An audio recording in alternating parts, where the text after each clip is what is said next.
Buenas noches, bienvenidos una vez más a una nueva reunión de consejería y acompañamiento.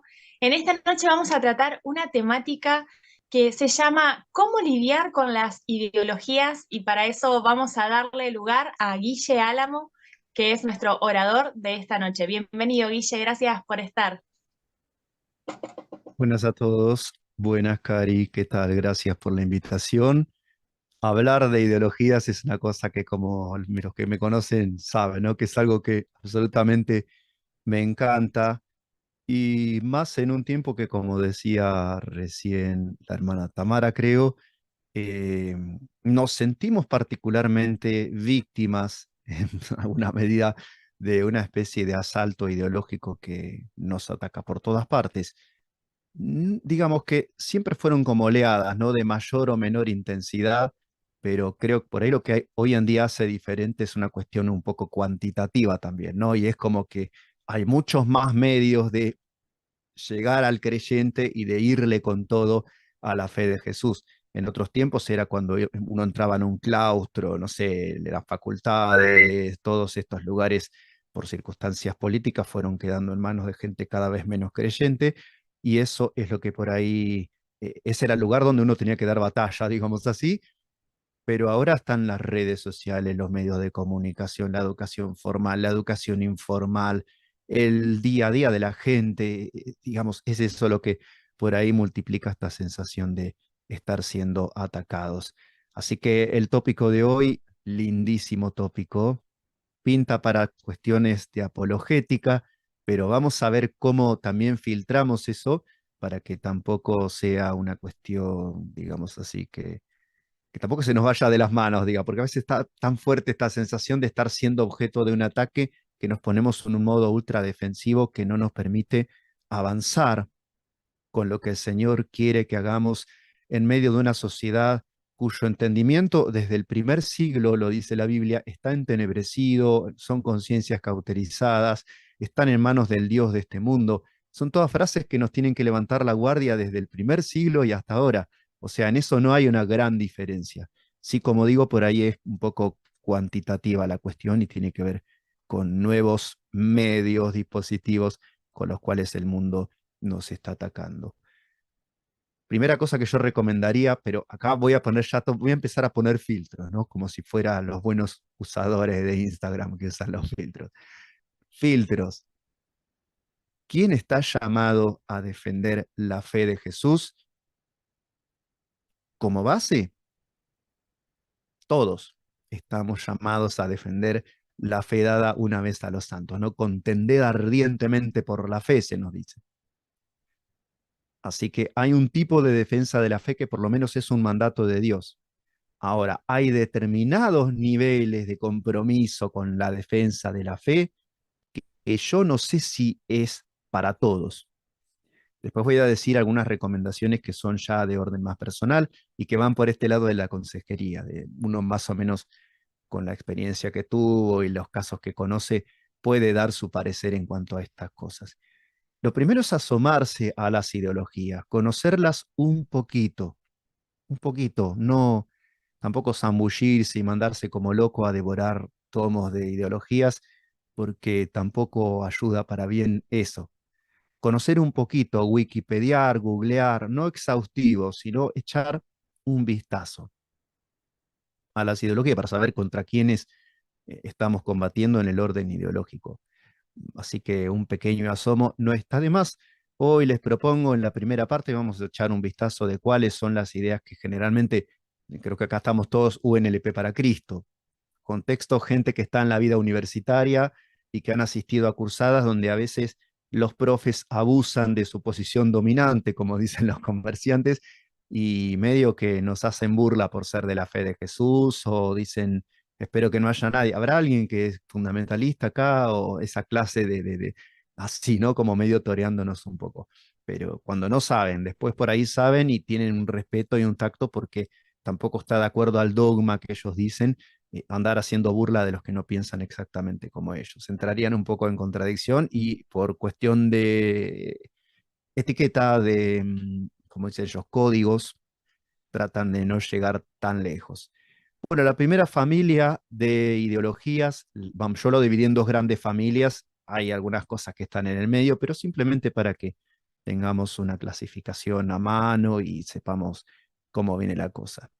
Es la familia racionalista e iluminista. Casi todo lo que nos van a tirar en la facultad pertenece a este género. No sé, a ver, ¿de qué carrera son, Cari? Así me chumeas los que están, por lo menos acá, conectados hoy. Em, tenemos chicos de humanidades, de artes, bueno, psicología, sí, esos. Y bueno, comunicación. Comunicación, artes, psicología y humanística. Bueno, están en el centro en el ojo del huracán. Bueno, la primera familia que les van a tirar seguramente compañeros, por ahí, por ahí de manera desdeñosa van a hablar, ¿no? Porque muchos en la secundaria te enseñan sobre todo esto. Todo lo otro viene más bien después o informalmente a través de los medios de comunicación o letras de canciones. Pero en principio les van a tirar con cientificismo y estas posturas así de pensamiento puro, de trabajar con lo que se puede experimentar. Por ejemplo, el cientificismo, el empirismo o el positivismo. No sé si tienen una noción de estas ideas, pero básicamente lo que dice esta gente es que lo que no se puede llevar a un laboratorio, lo que no se puede comprobar, no debería ser objeto de charla, ni de meditación, ni de discusión, porque no tiene sentido. O sea, es más o menos ese el punto de vista. Esto aplica a las disciplinas que desarrollan ellos. Obviamente, se trata de producir computadoras, no sé, lentes para observar la miopía de la gente, autos que anden a litio o que sean mixtos, etcétera, ¿no? O sea, se trata de producir cosas que le den servicios al ser humano. Entonces, ¿a qué se tiene que atener un tipo que está trabajando para producir eso? A que la cosa después funcione en este mundo y en este sistema de cosas donde se trabaja solo con lo material. Entonces, disciplinan su investigación para no irse por las ramas y no elaborar representaciones de cosas que no hay en el mundo. Pero esto no puede funcionar de ninguna manera cuando estamos hablando de los grandes temas del ser humano, quiénes somos, de dónde venimos y qué podemos esperar de la vida. O sea, es un modo de pensar hecho para trabajar con cosas tangibles y materiales, en el orden de lo creado, decimos nosotros. Pero bueno, tiene sus contradicciones también esta manera de pensar. Por ejemplo, ¿de dónde sacan ellos que solo tenemos que ocuparnos de lo tangible y comprobable? Es un principio. Los principios no emergen de las realidades, así que ahí hay una contradicción. Esto lo admiten ellos. El positivismo lógico tiene montones de contradicciones, que es que como el modo de pensar más talibán en cuanto a esto de la ciencia, admiten que ahí hay una contradicción y por eso la escuela de Viena y toda esa gente naufragaron. Siguiente modo de pensar, siempre dentro de la familia racionalista, el evolucionismo. Yo, esto sí les recomiendo que se asomen a qué cree un evolucionista. No sé, suscríbanse a Muy Interesante, revistas de divulgación, tampoco les digo vayan a revolver mamotretos de supuestos esquemas evolutivos. Bueno, ellos dicen que la realidad biológica sale de la realidad material, así, o sea que de la piedra salió un microbio, del microbio un pescado, del pescado salió un reptil por un lado, un mamífero por el otro, y del mono salió el ser humano, ¿no? Esa es simplemente por azar, por caos, ¿no? Como las pelotitas de billar que van corriendo arriba ¿no? De la pana, digamos, van chocando unas con otras y por casualidad resulta que plop salió el ser humano inteligente y capaz de elaborar hasta teorías como el evolucionismo. No hay ningún sentido, no hay función, no hay finalidad. La finalidad es una lectura nuestra. Todo pasa por puro caos y puro azar. Ellos dicen lo aleatorio, pero más o menos es esto que les digo de las pelotitas de billar que van chocando unas con otras. Así se comportarían los átomos y así habría llegado hasta las formas superiores de vida como nosotros.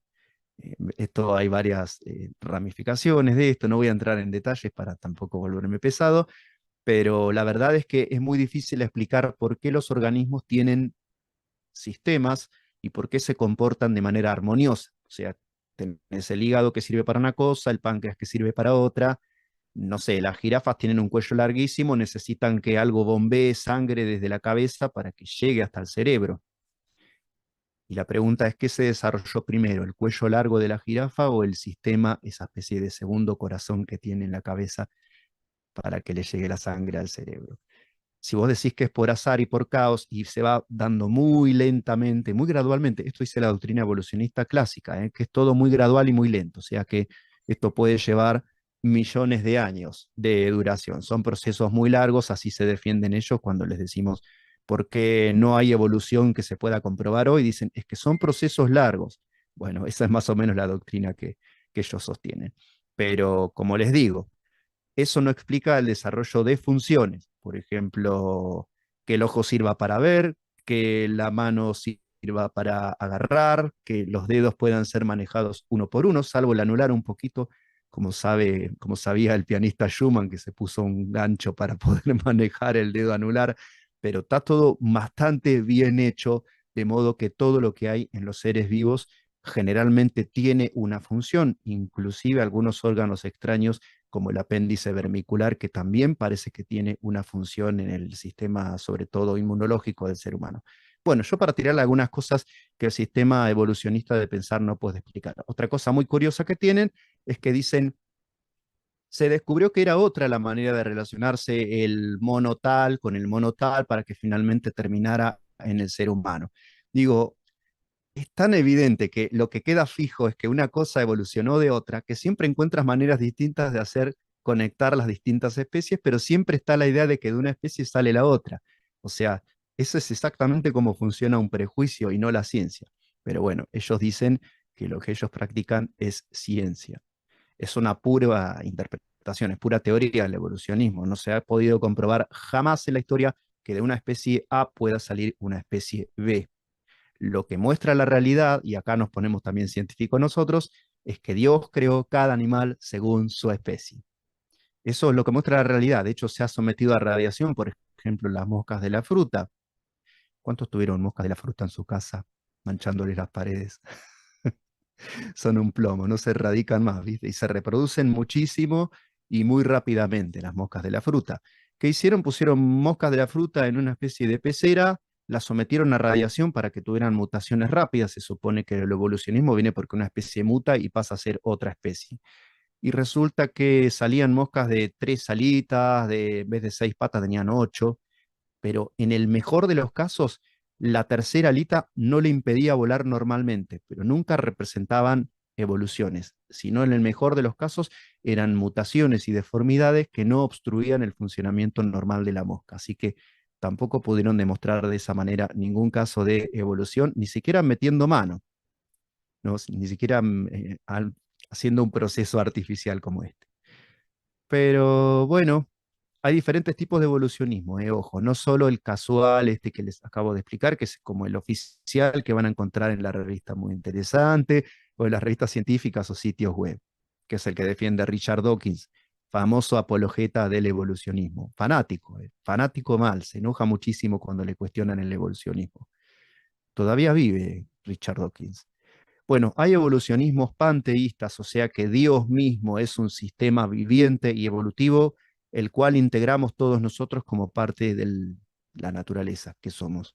Más o menos por ahí estaba Einstein. Para los que creen que Einstein era creyente en Dios, no precisamente, no precisamente, no es el Dios teísta nuestro, que es un Dios personal, que Él está por allá, crea el mundo, lo hace funcionar, le da reglas y el mundo funciona por un lado y Dios está ahí, presente, pero otra cosa que la creación. Bueno, para el panteísmo, creación y creador son un mismo ser, un mismo fenómeno.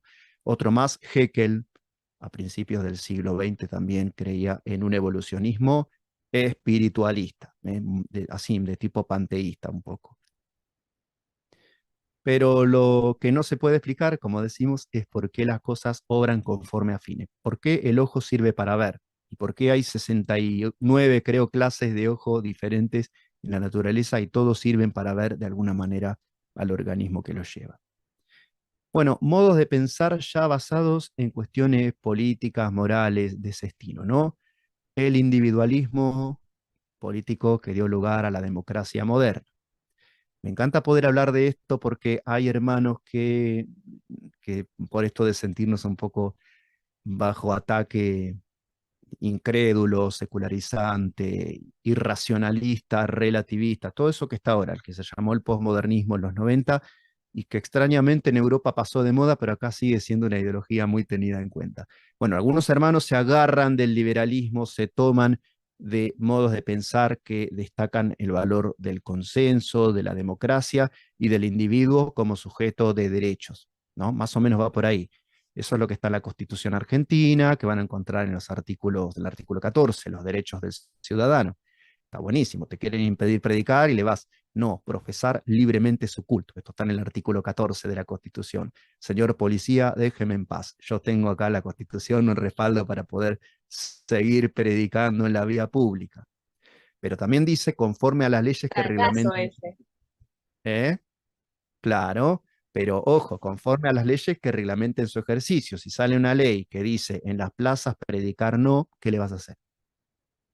O transgredís la ley, arriesgándote, que algún arriesgado de Dios puede que lo haga, o buscas otro modo. Allá en México, por ejemplo, ya no se puede predicar tan libremente. Tenés que alquilar tu propio terreno, tratar de no hacer mucho ruido y de esa manera podés hacer una campaña, pero ya no como nosotros que agarramos un baldío, hacemos una campaña, gloria a Dios, y aleluya, haces un escándalo bárbaro e invitas a los vecinos. En algunos países ya no se puede hacer esto. Este modo de pensar, el liberalismo, es la base de la democracia y habla del individuo como fuente de autoridad y de legitimidad. De hecho, dicen que somos los soberanos y que somos los reyes y que los que están en el poder los pusimos nosotros ahí, porque nos están sirviendo ellos a nosotros. El soberano es el pueblo. ¿Y el pueblo qué es? Un montón de individuos que toman decisiones, votan, ¿no? O hacen marchas, cortan calles, etcétera. La fuente del poder y de la legitimidad vendríamos a ser nosotros. Entonces, si el gobierno no hace lo que yo digo, puedo hacer un golpe de Estado, estoy facultado a eso si el gobierno cruza ciertos límites, ¿no? Lo intocable es el individuo que tiene derechos. Los deberes también entran, pero tranqui. En general, lo que este sistema dice es, vos sos un sujeto de derechos, defendelo. Por ejemplo, mi cuerpo, mi decisión es una derivación clara de esta manera de pensar. Con el cuerpo de la persona no se mete nadie. Si alguien tiene una idea religiosa, asunto de la persona. Digamos, es como el sancta sanctorum, que dicen ellos, es mi decisión. O sea, yo hago lo que se me viene en gana, que nadie interfiera con mi decisión. Esto está en la base, está en el corazón de lo que pensamos políticamente los que adherimos al sistema democrático. Hay distintos niveles de adhesión, yo no adhiero hasta este nivel, ¿no? Pero ponele Gloria Álvarez, que anda por ahí defendiendo el capitalismo, el liberalismo, el derecho del individuo, también dice mi cuerpo, mi decisión, está a favor del aborto. ¿Y qué se le puede decir? Bueno, que la Biblia no habla solo de derechos, sino principalmente de deberes, y que nosotros, como personas, nos debemos ante los demás, nos debemos ante nuestros gobiernos y nos debemos ante Dios. No somos nuestros, hemos sido comprados por la sangre de Jesús. Así que ahí hay una respuesta, un modo de pensar y de vivir que tiene una base radicalmente distinta. Por eso digo, pasa que los cristianos buscamos a veces aliados en esta especie de batalla cultural que algunos dicen que estamos y los encontramos en algunas charcas que no sé si conviene buscar aliados.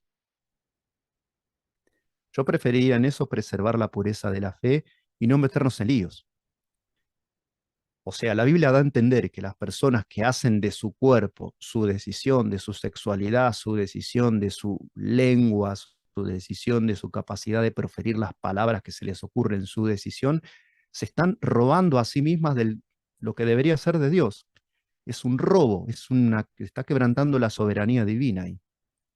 Nos debemos a Él en todo lo que somos, sentimientos, pensamientos, emociones y también en nuestras relaciones con los demás. Bueno, otro pensamiento derivado también de esta escuela racionalista, estamos todavía en la primera, en la más tranqui, en la que se puede ver en la escuela secundaria. El liberalismo político, bueno, la derecha modernista. Ahí está, ahí llegamos a los nuevos aliados del cristianismo en la batalla cultural. El tema de los aliados es que hasta qué punto puede haber una alianza. Te lo digo como un tipo que fue a varias marchas contra el aborto, contra el matrimonio gay. ¿Qué tipo de alianzas podemos tener? ¿Cuán representado me puedo llegar a sentir yo por Agustín Laje, por Emanuel Danan y por esta clase de personas? Debería ser súper limitada la representación que sentimos en ellos. Pero bueno, está complicada la cosa porque los cristianos también están decididos a actuar políticamente Y esto a veces, como te digo, nos mete en alianzas que no nos convienen. No los vemos como adversarios de la fe, pero la verdad es que son adversarios de la fe. Parten de una base diferente, parten de bases ilustradas, consensuales, individualistas y de ese tipo, ¿no?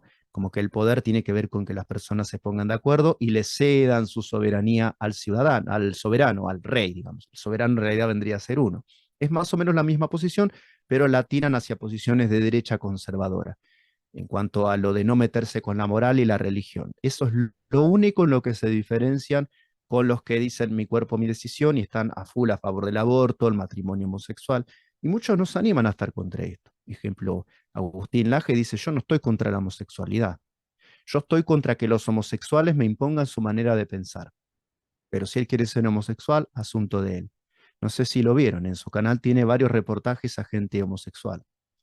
Así que no piensan como nosotros, tienen un pensamiento que a veces se parece al nuestro en cuanto a que rechazan el posmodernismo y la imposición de la agenda LGBT, pero no piensan como nosotros.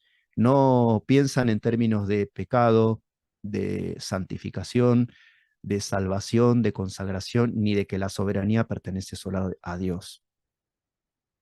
Y ni que hablemos de cuando se vuelcan hacia posiciones de extrema derecha y algunos hermanos enojados con la agenda LGBT y abortista se vuelven simpatizantes de la extrema derecha. Ni hablemos de eso, porque creo que todos sabemos que es abominación delante de Dios tener ideas de extrema derecha. Estamos tan enojados con el marxismo que a veces sale un poquito medio esvástico el asunto. Algunos llamaban hasta a votar a un señor que se llama Biondini, que es directamente nazi, o el que estuvo en Malvinas, ¿se acuerdan? Yo estuve a punto de votarlo, pues estaba muy enojado con todo esto, pero cuando empecé a indagar dije, no, paso, mejor voto en blanco. Y no es tirar el voto. Peor es votar a una persona que es de extrema derecha, que es filonazi. Bueno, estas posiciones es más fácil que entendamos que no están bien. Marxismo, la familia de Marx, del marxismo. Para los que no saben, Marx decía que el problema fundamental del ser humano era que había desigualdad entre las clases sociales. Él proponía que la clase trabajadora hiciera la revolución y se apoderara de la fábrica, se apoderara de las financieras y directamente pasaran a gobernar el mundo los trabajadores. Primero como un partido y finalmente como un ejército que asaltaría el poder dejando un fenomenal baño de sangre, pero ellos decían se justifica. La historia tiene esos medios, que muera gente a veces es consecuencia de que haya tanta injusticia en el mundo. Para decir esto tenía que decir, los cristianos son un problema porque proponen que nos sujetemos a las autoridades, que paguemos impuestos, que estemos a cuenta, que si un policía nos dice algo, lo respetemos y nos sujetemos a él casi en cualquier situación. Así que decía por eso que el cristianismo era el opio de los pueblos. Palabra más, palabra menos decía eso. ¿Qué le podemos decir a un marxista? Porque con lo otro por ahí estamos más propensos a confundirnos y lo cierto es que estos pensamientos no son como los nuestros. Pero con el marxismo, ¿qué hacemos? Los peleamos. Tenemos varios caminos y acá, como dice la Biblia, aquí hay sabiduría. Vos tenés que estar muy calibrado en el espíritu para que Dios te diga qué te conviene decir en cada caso. Pero se puede, por ejemplo, indicar que Dios rechaza la injusticia y la explotación. Hay un montón de pasajes en los profetas, y los pueden recorrer en Isaías, en otros profetas también, donde Dios dice, cuidado los que se enriquecen a costa del otro y no pagan el salario que corresponde a sus empleados. Cuidado, porque yo, dice Dios, velo por eso y yo un día voy a traer la injusticia sobre las cabezas de ustedes.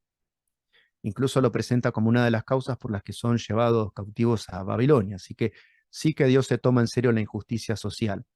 Pero nuestro papel no es cometer ninguna injusticia para castigar esa injusticia social. Podemos sí expresar nuestro repudio a la injusticia, a las inequidades que hay en el mundo, a los abusos de los más débiles, pero también tenemos que ser misericordiosos y anunciar que hay un reino futuro que Dios va a traer donde sí va a reinar la justicia. Enfatizar que la violencia no sirve, que solo destruye y que no es un medio para mejorar nada, ni menos las revoluciones. Las revoluciones prácticamente todas han terminado mucho peor que como estaban las cosas antes.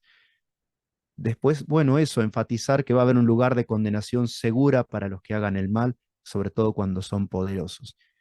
Y que Dios se opone a la explotación, como dicen ellos, del hombre por el hombre. El primero en expresarlo fue siempre Dios en las escrituras bíblicas y lo hizo mucho antes que estos señores, que se creen tan representantes de la justicia y de la verdad. Teorías un poquito más raras, pero estas ya van a tener menos representantes. No voy a ahondar en esto, pero ahora están buscando, por ejemplo, lecturas metafísicas, o sea, sobre el ser, sobre quiénes somos, sobre qué es el alma humana, basadas en la teoría cuántica. Bueno, en realidad, en la fórmula cuántica tiene por lo menos 7 lecturas. Ellos de ahí sacan unas teorías que permiten decir que todo es imprevisible y está en una constante y caótica transformación. ¿A qué te suena eso en cuanto a la aplicación moral que pueda sacarse de eso?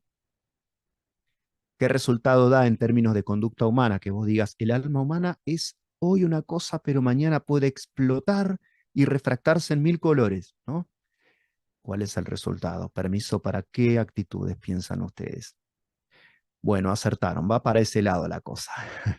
Son permisos que se quiere tomar el ser humano y elaboran unas teorías bastante sofisticadas basadas en una lectura de una fórmula que explica el funcionamiento de la física de partículas. Así de enrevesado es el cráneo del ser humano, pero bueno, tenemos que saber que estas cosas existen también y puede que se las encuentren en las facultades. Cosas parecidas como la teoría del caos, no sé si conocen esto, ¿no? Cómo se refractan los átomos y para que la flor tenga la forma simétrica que tiene. Entonces la flor en cierta forma se habría autogenerado a partir de leyes. Lo raro es que si hay leyes no haya un legislador atrás, ¿no? Pues si la flor es hermosa, es perfecta, es redondita, es simétrica, se generó sola, porque ahí va refractándose siguiendo unas fórmulas matemáticas. Claro, pero ¿quién hizo las fórmulas matemáticas para que eso funcione así? Es muy obvio, en realidad algunos dicen, incluso esto lo dice gente incrédula, no debería llamarse teoría del caos, sino teoría del orden.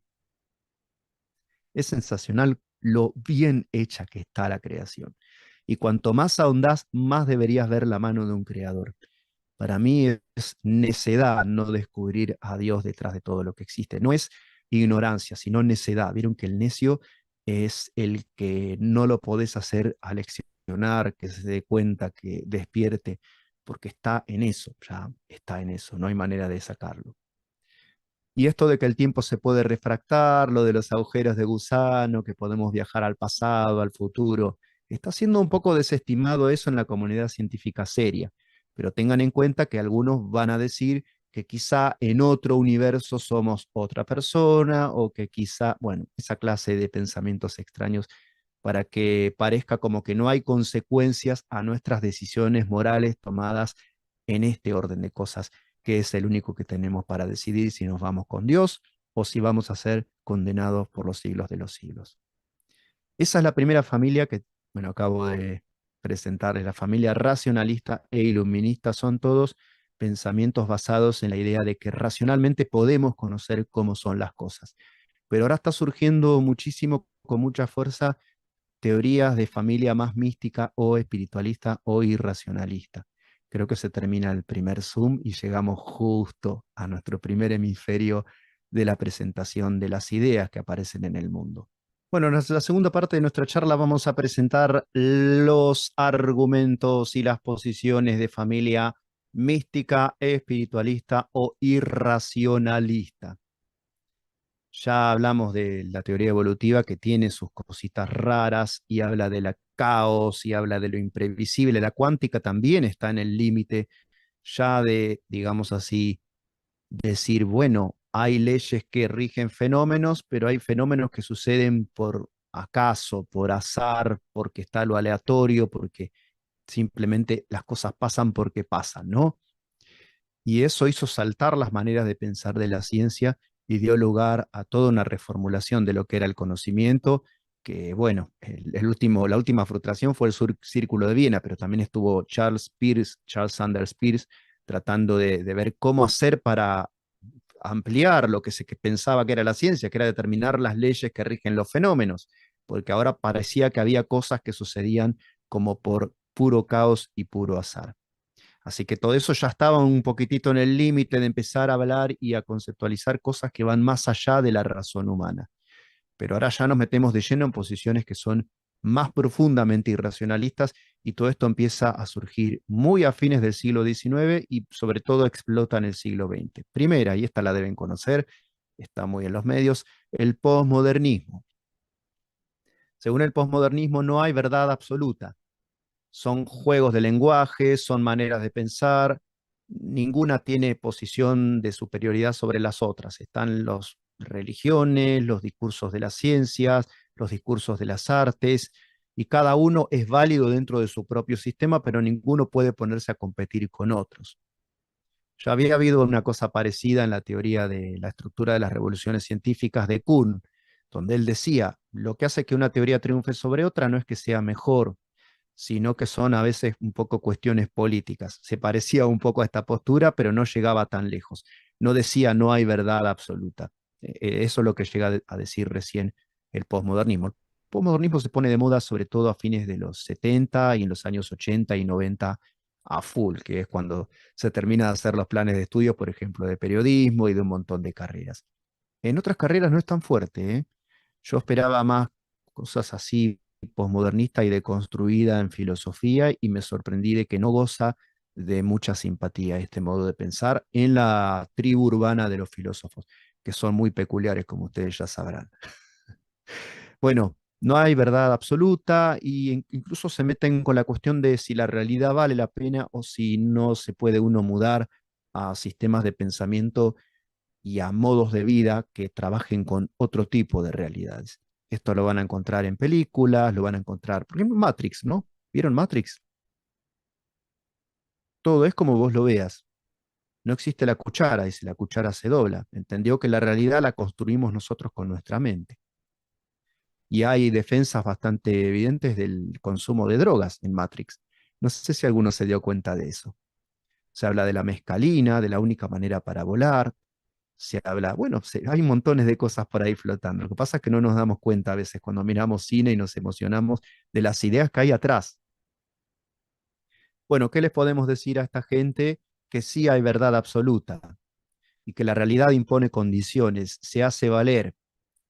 Es muy sencillo, si saltás de un cuarto piso, es probable que ileso no salgas. La realidad tiene condiciones y no todo depende del color de cristal con que se lo mire. Por ejemplo, y acá yo propongo cuando surgen así diferencias, mudarlos al terreno espiritual o moral al toque, pero al toque, tiene que ser veloz. Y ahí traten de no demorar. Díganle, todos vamos a morir un día, todos vamos a comparecer, todos vamos a estar frente al trono de Dios, y de eso no se salva nadie. Eso es indiscutido, o sea, nadie puede decir, sí, pero depende, la muerte se conceptualiza porque es un hecho crudo, es como, no sé, un piano de realidad que te cae arriba, se acabó, no hay más discusión. Entonces, llevarlo, mudarlo al terreno de lo que tiene que ver con las realidades espirituales. Y eso no depende de cómo lo resignifiques. Un día vas a estar del otro lado y te vas a enterar de cómo son las cosas. Otro más, todos nacimos algún día y ninguno eligió nacer. Nacimos por una voluntad ajena a la nuestra. Estamos en el mundo, pero no elegimos estar en el mundo. Alguien, pensamos nosotros que Dios tomó la decisión que hoy estemos en el mundo. Otra realidad absolutamente indiscutible, todos sabemos que hemos hecho cosas que están mal. Ahí viene un poco la apologética en el estilo Ray Comfort. Le lees los mandamientos, le explicás algunos mandamientos, le decís, mira, estás acorde con todo lo que dice acá, nunca robaste, nunca mentiste, nunca insultaste a tus papás, nunca esa clase de mandamientos, ¿no? ¿Dios es lo principal en tu vida o tenés alguna otra figura, alguna ideología que ocupa el lugar que debería ocupar Dios? Y así sucesivamente, ¿no? El primer mandamiento. Los podemos llevar a la cuestión de que resemantizar y darle otro nombre a las realidades que vivimos no las transforma a ellas mismas. Por ejemplo, yo puedo decir que fumar es un pasatiempo o un hobby o una manera de evacuar ansiedad, pero eso no hace que la nicotina deje de hacerme bolsa a los pulmones y generarme cáncer. O sea, la realidad siempre va a hacer valer sus propias leyes, siempre va a dejarse pesar sobre nosotros. Y si ignoramos la realidad, las consecuencias van a ser solamente peores y peores cada vez. Lo mismo si ignoramos los reproches de conciencia respecto de si mentimos, robamos, fuimos adúlteros, consumimos pornografía o nos drogamos, o todas esas cosas que Dios dice claramente que son perdición para el que las practica. Entonces, posmodernismo, yo les diría, llévenlo al terreno espiritual.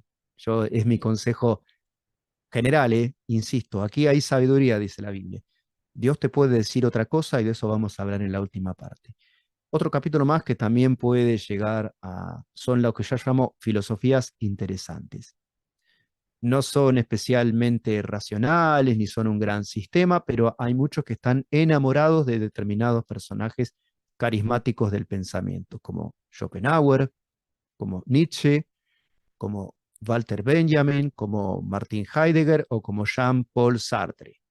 Y tienen toda una manera de pensar y de actuar política, una manera de considerar a la humanidad, que a veces lindan con el satanismo en algún caso, y en otros casos son nazis. Heidegger era un nazi convencido hasta que se murió en el año 76. Tienen un porte irreligioso, irreverente, cuestionador, como todos los modos de pensamiento racionalista. Estos no son racionalistas, ninguno de estos que estamos mencionando eran racionalistas. O sea, no creían que hubiera una estructura racional en el mundo. Esto es ser irracionalista. Schopenhauer creía que había una fuerza maligna, que es la voluntad, que nos lleva a sufrir. Y decía que la muerte era la única manera de terminar con ese sufrimiento. Y el acceso al nirvana. O sea, se volvió un poco budista lo último. Nietzsche decía que era la voluntad de poder, que las personas luchaban y se destruían mutuamente, o se manipulan, se mienten, se engañan, porque cada uno quiere apoderarse de los demás y gobernarlos. Benjamin es un desarrollo del marxismo, pero con muchos tintes así estéticos y artísticos. Terminó quitándose la vida, dicho sea de pasada, porque se vio acorralado por los nazis en el año 41. Heidegger, un nazi convencido desde antes de surgir el nazismo como fuerza dominante en Alemania, él ya tenía pensamientos nazis. Y tiene una terminología así como muy rara, muy oscura, muy como si fuera un filósofo medieval. Pero en el fondo dice lo mismo, que detrás del mundo hay algo irracional que nos gobierna y que la vida humana básicamente no tiene sentido, que el sentido se lo vamos a crear nosotros.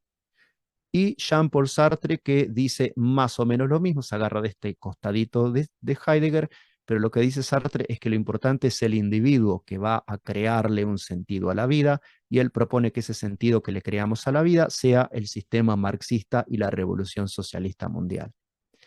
La mujer de Sartre es una tal Simone de Beauvoir, que los que están habituados a escuchar el discurso feminista saben que es como el ídolo máximo del feminismo. Y no era ninguna luminaria, pobrecita Simone de Beauvoir, pero es reverenciada básicamente por ser la mujer de Sartre, por ser filósofa de sexo femenino. Y obviamente por las ideas que representa, que parece como que quieren emancipar a la mujer del dominio malsano de los varones. Bueno, detrás de esa aparente irreligiosidad de todos estos que mencionamos, Schopenhauer, Nietzsche, Benjamin, Heidegger, etc., siempre hay un templo, siempre hay una religiosidad oculta, siempre, como dice la Biblia, hay un lugar alto, abominable a la presencia de Dios, siempre hay algún ídolo. Así que estos personajes tienen como un aura y los que los leen los aman. Incluso conozco chicos de unos 18, 20, 20 y pico de años que dicen, amo a Nietzsche, lo leo todo el tiempo, me encanta, leo el Zaratustra, y vos sabés que estas ideas son malas, y esto está mal, y esto está mal, y que es un precedente. Nacimos, sí, es verdad, no está bueno lo que él propone, no puedo parar de leerlo, lo leo todo el tiempo, y eso, quieras o no, produce una influencia en estas personas. Y al final terminan actuando de maneras que no agradan a Dios, escudándose o dejándose llevar por la seducción de estos personajes. Como que son unos elegidos, como que son geniales, como que son unos iluminados. Entonces son como unos diosesitos paganos que andan por ahí con nombre de pensadores y de gente más o menos científica e iluminada.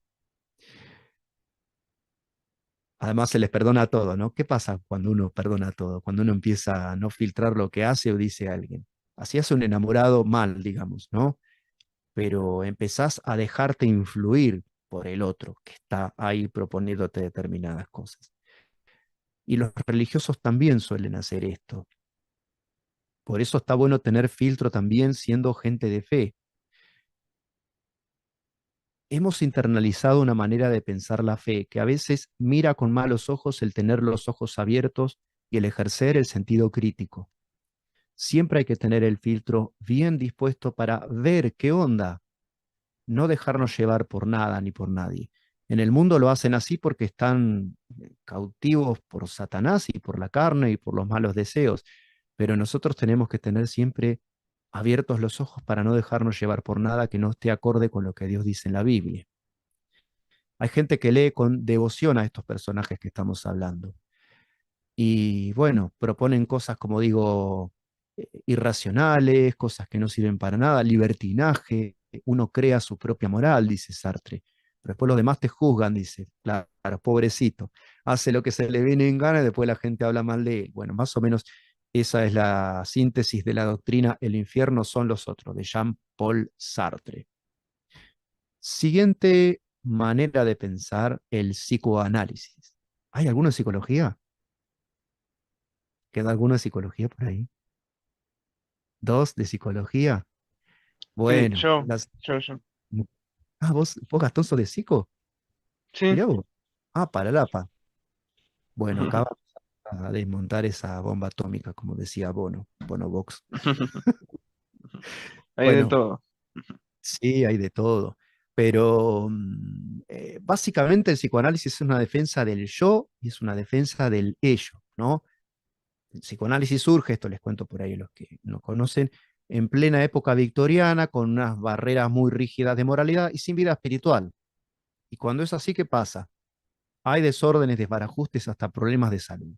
El principal tema, pensaba Freud, que era la represión del ser humano.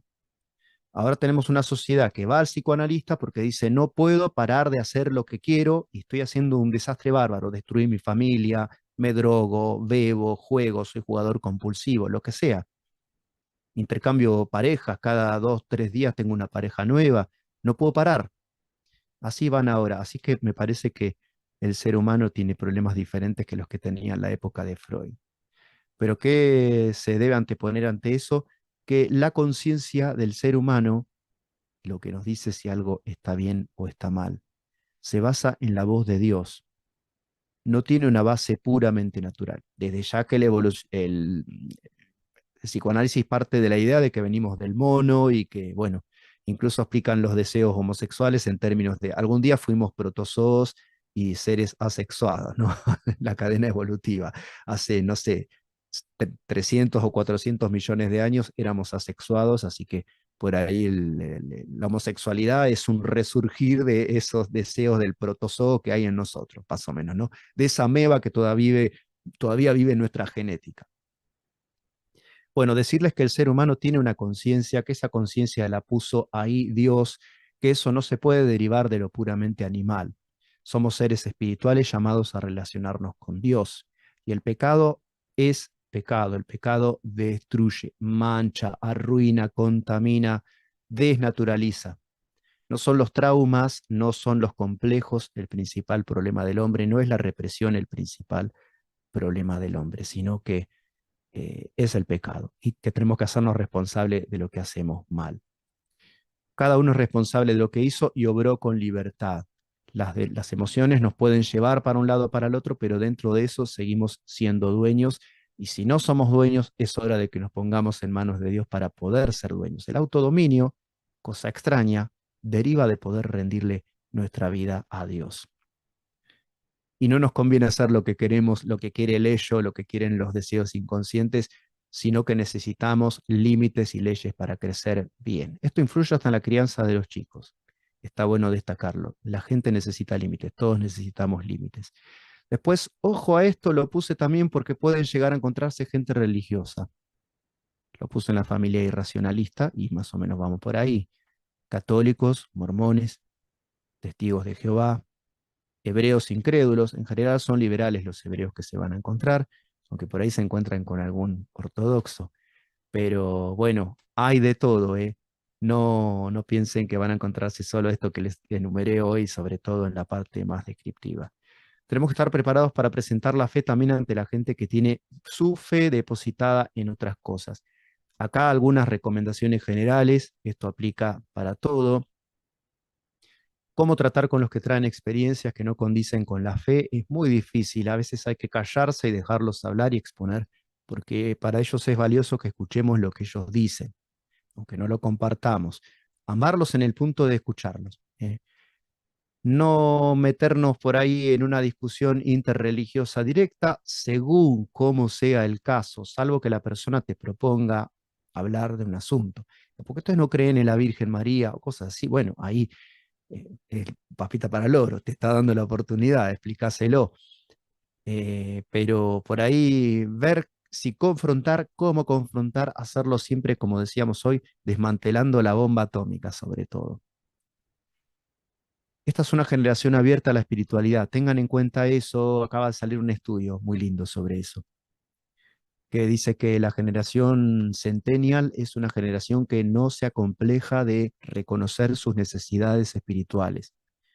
No son como los millennials o como las generaciones de la gente más grande, que se ha incluido a mi generación, que les daba vergüencita porque eso no se debe hablar o se debe discutir en público.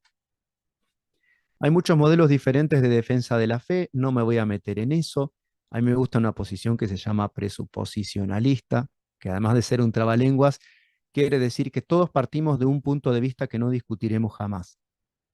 Los que no piensan como nosotros y nosotros también. Nosotros partimos de que dependemos de Dios y que creemos en Jesucristo, y que creemos que la Biblia es inspirada, infalible, inerrante y todo eso. En base a eso tenemos pensamientos, interpretamos el mundo, interpretamos la realidad y leemos con interpretación y con crítica las cosas que vienen a nosotros. Así que tener en cuenta eso y tener en cuenta que hay una dimensión espiritual. Recién Tamara me dio pie fenómeno a eso. Hay una dimensión espiritual en el trasfondo, hay espíritus. No estamos solo lidiando con meras ideas o conceptos, porque si no parece como que es un espadeo de ideas. Uno cuando mira esos debates en internet, no se queda como con la sensación de, uy, se olvidó tal argumento, uy, qué flojo tal argumento. Y no te das cuenta que hay espíritus obrando detrás de las ideas. La batalla espiritual de Satanás contra los salvados o contra los que quieran salvarse se libra en el dominio de las mentes. Eso está en la escritura, así que lo tenemos que tener en cuenta. Si refutar o no es un tema de sabiduría y de vuestra sintonía con el Señor. Él les va a decir en cada caso qué hacer. Siempre que vayan a refutar, tengan en cuenta de usar más bien la Biblia que cualquier ideología que ande por ahí o cosas que sepan de la política, o por ejemplo, no atacar al comunismo con el capitalismo. Eso sería para mí un craso error, ni viceversa. O sea, siempre basándonos en lo que dice la Escritura.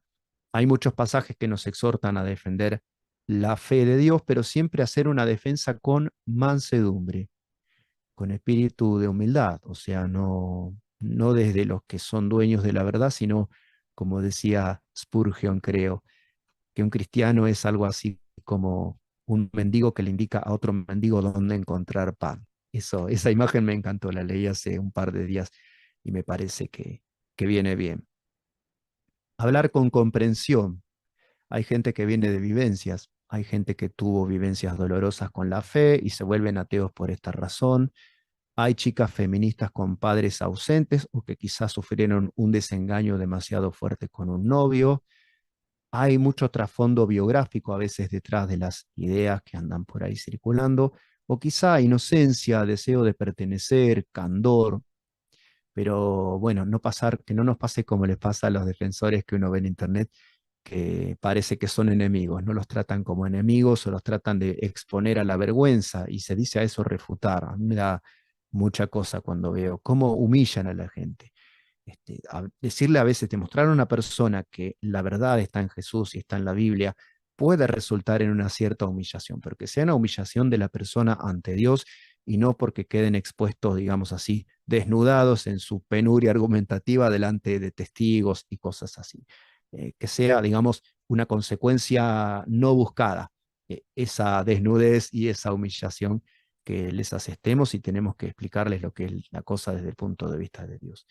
Y tener en cuenta que en alguna medida son víctimas ellos también. Somos responsables de nuestros pecados, pero a veces nos equivocamos y abrazamos puntos de vista que no están muy bien.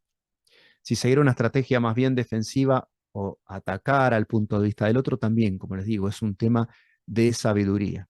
Y no olvidarnos que lo que nos hace salvos no es la filosofía, no es la ciencia, no es un sistema político, no son conceptos, sino que es la fe salvadora. Miren lo que dice Pablo en 1 Corintios capítulos 1 y 2.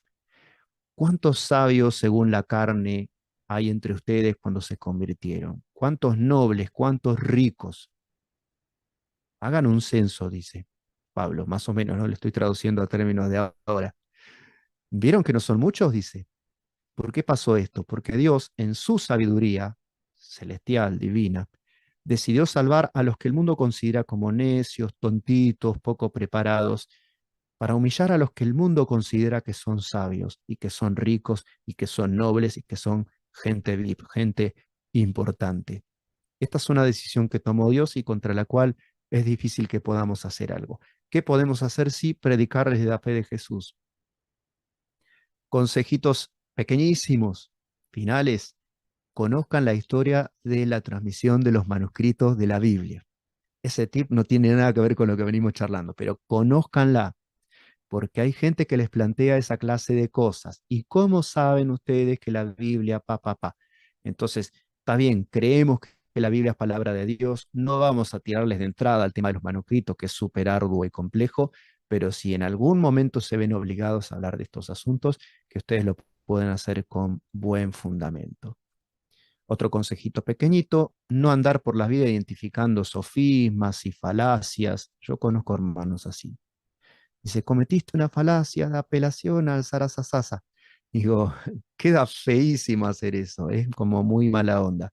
Sí puedes decir, no, lo que estás diciendo no tiene que ver con lo que estamos charlando, pero sin, digamos, sin irles a quebrar tibia y peroné exponiendo sofismas, porque todos cometemos sofismas además. Cuando discutís sobre si dejé la chancla abajo del no sé qué, también vas a cometer algún sofisma, seguro que sí, porque cuando discutís querés ganar, nadie discute para perder, vamos. Así que no identificar sofismas, sino más bien desmontarlos.